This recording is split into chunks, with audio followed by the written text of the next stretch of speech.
Israel गजा को सफाई हस्ती से मिटाने पर तुल गया। ज़मीनी फौज गजा में दाखिल कर दी। इस समंदर में मौजूद बहरिया की कश्तियों और तैयारों से अब तक की सबसे ज़्यादा तबाहकुन बमबारी जारी। गजा में मुख्तलिफ मकामात पर धमाकों की गूंज और कई मकामात पर आग भड़कने के सबब धुएं के बादल। इसराइली फौज ने धमकी दी है कि जंग के बाद गजा की नौयत ही बदली जा चुकी है। फ़लस्तीनियों को फिर कहा गया है कि वो गजा का पूरा शुमाली इलाका खाली करके जनूब की जानिब मुंतकिल हो जाएं। इसराइली फ़ौज ने दावा किया है कि गजा का सबसे बड़ा अल-शिफा अस्पताल हमास के कमांड एंड कंट्रोल के तौर पर काम कर रहा है। हमास का हर महाज और हर अंदाज में इसराइल का मुकाबला करने का ऐलान। कहा कि शुमाली गजा के इलाके बैतुल हनून और मरकजी इलाकों में इसराइली ज़मीनी कार्रवाई का सामना है।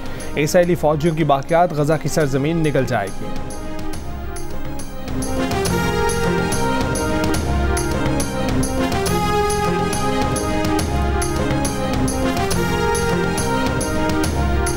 गजा पर इसराइली तैयारों की बमबारी से मजीद 300 फ़लस्तीनी शहीद, शोहदा की मजमूई तादाद 7,500 के करीब पहुँच गई। 21,000 जख्मी।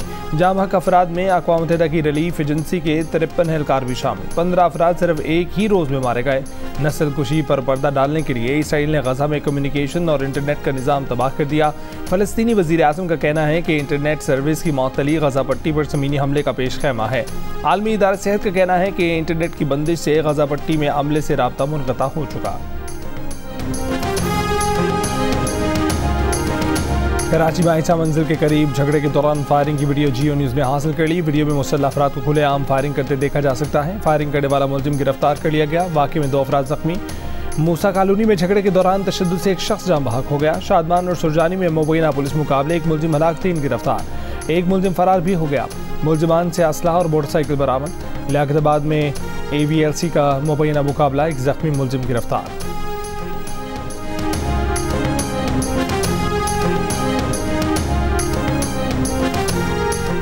आम इंतखाबात के लिए 28 जनवरी 2024 की तारीख मुतवक्के। ज़राए के मुताबिक इलेक्शन कमीशन सुप्रीम कोर्ट 2 दिन बाद तहरीरी तौर पर बता देगा। इलेक्शन कमीशन की तरफ से मुजव्वज़ा तारीख पर इंतखाबात कराने की तैयारियां शुरू।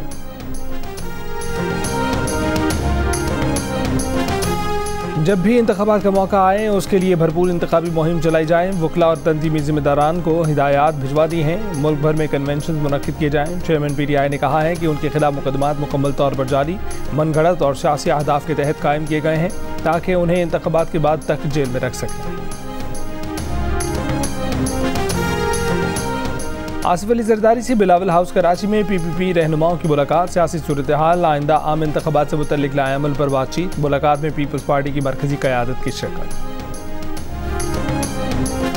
सिक्योरिटी फोर्सेज का खैबर के इलाके तीरा में इंटेलिजेंस बेस्ड ऑपरेशन। फायरिंग के तबादले में एक दहशतगर्द हलाक, 2 जख्मी दहशतगर्द गिरफ्तार कर लिए गए। असलहा और गोला बारूद बरामद। ISPR के मुताबिक दहशतगर्द सिक्योरिटी फोर्सेज के खिलाफ कार्रवाइयों में मुलव्विस थे। जनूबी वजीरिस्तान के इलाके सरोकई में IED का धमाका। पाक फौज के 2 बहादुर सिपाही बनारस खान और अब्दुल करीम शहीद हो गए।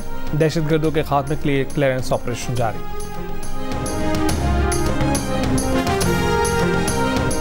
चेयरमैन PTI और बुशरा बीबी के खिलाफ गैर शरई निकाह केस। समाअत आज इस्लामाबाद की मकामी अदालत में होगी। अदालत ने वकील सफाई से आज दलाइल तलब कर रखे हैं। बरतानवी वज़ीर ख़ारजा का निगरान वज़ीर ख़ारजा जलील अब्बास जिलानी से टेलीफोनिक राब्ता। पाक बरतानिया ताल्लुकात मज़ीद मजबूत बनाने और आला सतह रवाबित की अहमियत पर जोर। बरतानवी सेक्रेटरी ख़ारजा ने अफ़गानों की नकल मकानी में सहूलत फराहम करने को सराहा।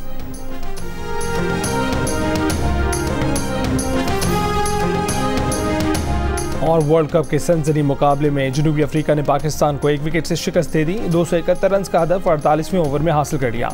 कप्तान बाबर आजम का कहना है कि टीम ने अच्छा मुकाबला किया। शिकस्त से पूरी टीम को मायूसी हुई है। हमने 10 से 15 रन कम बनाए। अगले मैचेस में अच्छा खेलने की कोशिश करेंगे।